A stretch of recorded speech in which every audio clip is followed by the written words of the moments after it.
शाम के वक्त 7 बजे थे। अनिल ने ऑफिस से आते ही बैग सोफे पर पटका और फ्रेश होने चला गया। वहीं बैठी उसकी माँ माया उसके लिए चाय बनाने के लिए उठ गई। उन्होंने टाइम देखा, बहू तनु भी ऑफिस से आने ही वाली होगी, ये सोचकर उसके लिए भी चाय चढ़ा दी।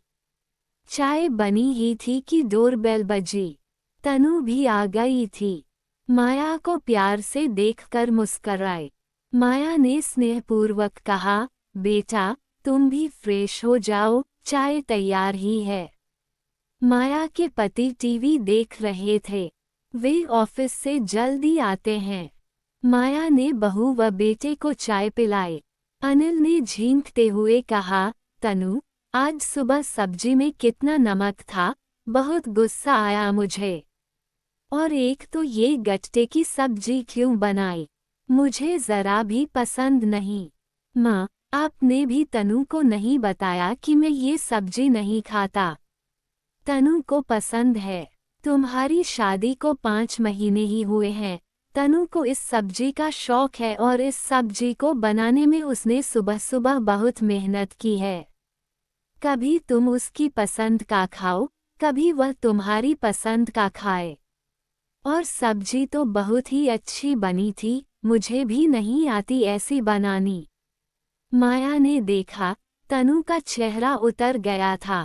नया नया विवाह था। माया सोचने लगी, एक पत्नी को पति से मिली तारीफ से जितनी खुशी मिलती है, उतनी किसी और की तारीफ से नहीं, वह भी जब नया नया विवाह हो। दुनिया नए नए खुमार से भरी ही तो लगती है। आजकल के कपल्स के बीच रोमांस, मनमनोहार के लिए समय ही नहीं। माया हैरान होती है अपने बेटे बहू का लाइफस्टाइल देखकर। दोनों के पास सब कुछ है, बस समय नहीं है। उस पर भी अब अनिल अपनी नवविवाहिता के हाथ की बनी सब्जी की तारीफ करने के बजाय कमी निकाल रहा था। हाँ, नमक ज्यादा था, हो जाता है कभी कभी, पर सुबह के गए अब मिले हैं, तो इस बात को क्या तूल देना। खैर, उनकी लाइफ है, बीच में ज्यादा बोलना ठीक नहीं। अनिल उसके बाद भी चिढ़ा ही रहा। माया जानती है, उनके फूडी बेटे को खाने पीने में कोई कमी बर्दाश्त नहीं। कितनी बार उनसे भी उसकी बहस होती ही रही है। इकलौता बेटा है, खूब नखरे दिखाता है।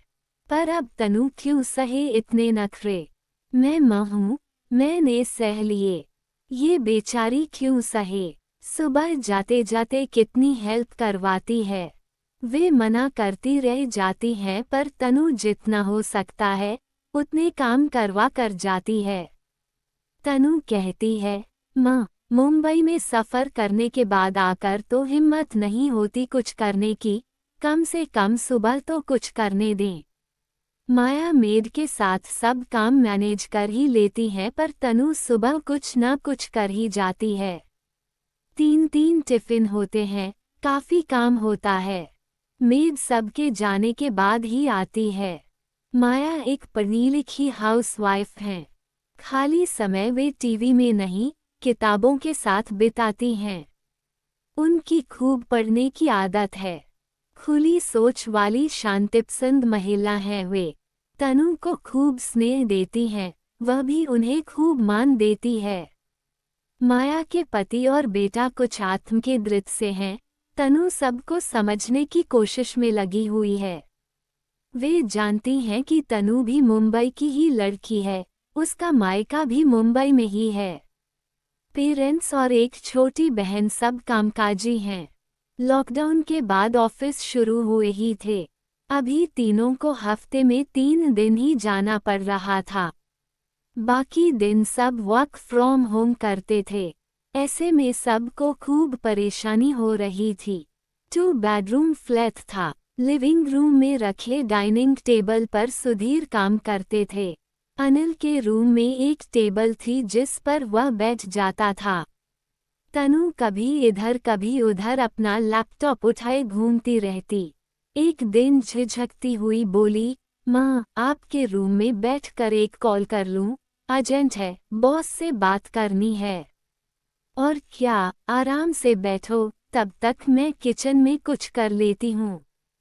थैंक्स माँ। अनिल तो 1 मिनट के लिए भी अपनी टेबल नहीं देता। माया को दुख हुआ, बोली, जब मन हो मेरे रूम में बैठकर काम कर लेना। तनु की मीटिंग लंबी चली। बेड पर गलत पोस्चर में बैठे बैठे उसका कंधा अकड़ गया। माया ने जब सबको खाने के लिए आवाज दी, सबने थोड़ी देर के लिए लैपटॉप बंद किया। माया ने कहा, तनु को बहुत परेशानी हुई बेड पर बैठे बैठे, उसे भी एक टेबल चाहिए। तनु, या तो तुम यहीं पापा के साथ बैठ जाया करो या अनिल अपनी टेबल इसे मीटिंग के लिए तो दे दिया कर। सुधीर ने कहा, मुझे कोई दिक्कत नहीं है बेटा, पर मुझे बहुत फ़ोन करने होते हैं, तुम डिस्टर्ब तो नहीं होगी। मुझे अपनी डेस्क पर ही आराम मिलता है, अनिल ने कहा, 2 दिन की ही तो बात होती है, कहीं भी एडजस्ट कर लो। तनु चुप ही रही। माया बहुत कुछ सोचने लगी थी। कुछ समय और बीता। एक दिन तनु ऑफिस से थोड़ा पहले आ गई थी। माया फोन पर अपनी फ्रेंड से एक कोने में ही बैठकर बात कर रही थी। तनु जो मूवी देख रही थी वो खत्म होने ही वाली थी।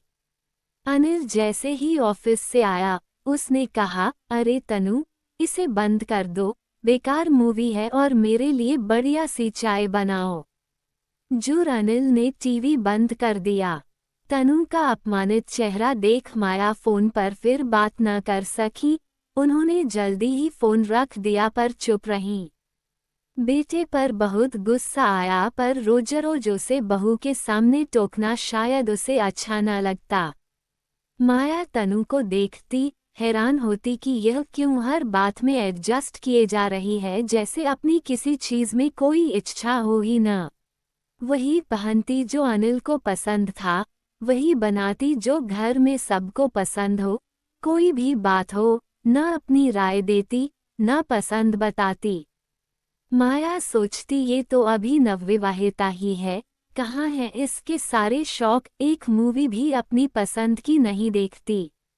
अनिल जब चाहे रिमोट लेकर चैनल बदल दे, वो कुछ भी न कहती, बस मुस्कुरा कर रह जाती। एक दिन सब घर से ही काम कर रहे थे। लंच के बाद माया थोड़ी देर आराम करती थी। उस दिन लेटकर उठी तो देखा, सुधीर डाइनिंग टेबल पर हमेशा की तरह फोन पर है। अनिल के रूम से जोर जोर से हंसने की आवाज आई तो माया ने झांका, अनिल किसी दोस्त से गप्पे मार रहा था।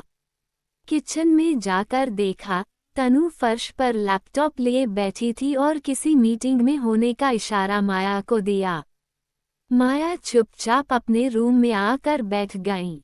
पौन घंटे बाद तनु उनके कमरे में आई और लैपटॉप एक तरफ रख उनके बेड पर पड़ गई। उसके मुंह से एक हंसी निकल गई, इतना ही कहा, ओह माँ, फर्श पर तो कमर अकड़ गई। माया आज और चुप न रह पाई, बोली, एक बात करनी है तुमसे। हाँ माँ, कहो न। तुम किचन में नीचे बैठकर काम क्यों कर रही थी? अनिल ने कहा, वो अपने रूम में ही रहेगा, उसे वहीं आराम मिलता है। तुमने उसे बताया नहीं कि तुम्हारी जरूरी मीटिंग है? बताया तो था, पर वह बोला, मैं कहीं और बैठकर अपना काम कर लूं। आप सो रही थी, तो मैं किचन में ही बैठ गई। सुनो तनु, अपनी बात क्यों नहीं कहती तुम? माँ, मैं चाहती हूँ कि मैं एक अच्छी पत्नी और बहू बनकर रहूं। मेरे मम्मी पापा में जब किसी बात पर झगड़ा होता था तो मुझे अच्छा नहीं लगता था। मैं सोचा करती थी कि मैं अपनी शादी के बाद घर में कोई झगड़ा कभी होने ही नहीं दूंगी। माया मुस्कुराई, तुम्हारे मम्मी पापा झगड़े के बाद नॉर्मल हो जाते थे न? हाँ माँ, पर मुझे उनके झगड़े अच्छे नहीं लगते थे। देखो तनु, तुम आदर्श पत्नी या बहू बनने की कोशिश भी न करना, उससे अच्छा होगा कि एक आम बहू या पत्नी बनकर अपने मन की भी कभी करो। सिर्फ हमारे मन से नहीं, कभी अपने मन से भी चलो, और अगर कभी किसी से झगड़ा हो भी जाए तो डरना कैसा, हम साथ साथ रहते हैं, कितनी देर तक झगड़ा चलेगा। थोड़ा मनमुटाव कभी हो भी जाए तो रिश्ते टूट थोड़े ही जाते हैं। मैं तो कहती हूँ कि उसके बाद का प्यार बड़ा प्यारा होता है। कोई बहस न हो, कोई झगड़ा न हो, इसी कोशिश में लगी रहोगी तो खुद के लिए कैसे जियोगी, कितने दिन ऐसे खुश रह लोगी, मन ही मन कुंठित होती रहोगी। फिर जो नुकसान होगा उसे कौन भरेगा। कल बच्चे हो जाएंगे, फिर तो उनकी ही इच्छाएं सर्वोपरि हो जाएंगी। अपने लिए कब जियोगी, फिर आदर्श माँ बनने के चक्कर में पड़ जाओगी। अपनी बात कहना, फिर उसे पूरा करना सीखो। मैंने भी यह गलती की है, हमेशा वही किया जो सास, ससुर, नंद, देवर, सुधीर, अनिल को पसंद रहा। जो हमें खुद को अच्छा लगता था वह किया ही नहीं। अब इतनी उम्र बीतने पर अफसोस होता है कि अपने लिए तो मैं जी ही नहीं। आदर्श बनने के चक्कर में बिल्कुल मत पड़ो। मैं तो कहती हूँ कि मुझ पर भी गुस्सा आए तो मुझसे भी लड़ लो। मन मारकर जीने से फायदा नहीं होगा, कुछ नहीं मिलेगा। उल्टे दिनों दिन कमजोर होती जाओगी। तकिए के सहारे लेटी तनु मंत्रमुग्ध सी अपनी सासुमाँ का चेहरा देखे जा रही थी।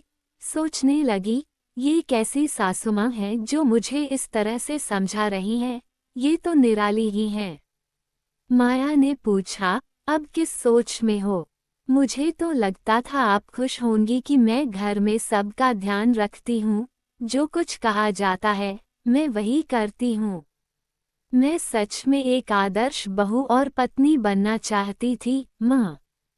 कोई जरूरत नहीं है, मुझे एक आम इंसान अच्छा लगता है जो खुद भी जीना चाहे, जिसकी खुद भी इच्छाएं हों और जो उन्हें भी पूरा करना चाहे। वैसे भी हमारा समाज पुरुष प्रधान है, एक लड़की ही क्यों आदर्श बनने के चक्कर में अपना जीवन होम करे। अनिल और सुधीर क्यों नहीं करते ऐसा कुछ कि हमारी इच्छाओं के लिए अपनी इच्छाएं कभी छोड़ दें, कभी तो कहें कि चलो आज वह बनाओ जो तुम्हें पसंद हो। ऐसा तो कभी नहीं होता। कभी उसकी सुनो, कभी वह तुम्हारी सुने, पर ऐसा होता नहीं है। ऐसे में दुख होता है। और मैं ये बिल्कुल नहीं चाहती कि मेरी बहू कभी अपना मन मारे। आज भी मेरे मन में कितनी कड़वी यादें हैं जब जब मैं अपने मन का नहीं कर पाई। एक उम्र के बाद तुम्हें ये दुख नहीं होना चाहिए कि कभी तुमने अपने मन का कुछ किया ही नहीं। आम इंसान की तरह ही जी लो, बहू रानी। कहते कहते माया ने तनु के सिर पर हाथ रख दिया। तनु ने उनकी हथेली चूम ली। इतने में अनिल अंदर आया, वहीं पलंग पर वो भी लेट गया। बोला, तनु, आज मंचूरियन और फ्राइड राइस बनाओगी? नहीं अनिल, आज नहीं, फिर कभी। अनिल को जैसे एक झटका लगा, उठकर बैठ गया। क्या? हाँ, मीटिंग किचन में फर्श पर बैठकर अटेंड की है, कमर अकड़ गई। आज शॉर्टकट मारूंगी, बस पुलाव ही बना सकती हूँ, बहुत थक गई हूँ। माँ ने भी आज सुबह से बहुत काम कर लिया है, ठीक है न? विवाह के बाद ये पहला मौका था जब तनु ने किसी बात के लिए मना किया था। अनिल कभी पत्नी का मुंह देखता, कभी माँ का। फिर उसने इतना ही कहा, ठीक है, जैसी तुम्हारी मर्जी। अनिल का कोई फोन आ गया तो वह बाहर निकल गया। माया ने तनु का हाथ सहलाते हुए कहा, शाबाश, ये हुई ना बात। सुधीर ने अंदर आते हुए पूछा, किस बात की शाबाशी दी जा रही है भाई, हमें भी बताओ। पर्सनल बात है सासा बहू की, पापा। हंसती हुई कहकर तनु रूम से बाहर निकलने लगी। माया ने उसे देखा तो उसने माया को आंख मार दी। माया जोर से हंस पड़ी। सुधीर कुछ समझे नहीं, बस माया के मुस्कुराते चेहरे को देखते रह गए। दोस्तों, अगर वीडियो अच्छा लगा तो वीडियो को लाइक और चैनल को सब्सक्राइब जरूर करें। और इन कहानियों को सुनाने का उद्देश्य किसी को परेशान करना बिल्कुल भी नहीं है। ये कहानी आपको इसलिए सुनाई जाती है ताकि आप लोग इन कहानियों में से कुछ न कुछ सीख सको और अपने जीवन में उस चीज़ को अप्लाई कर सको।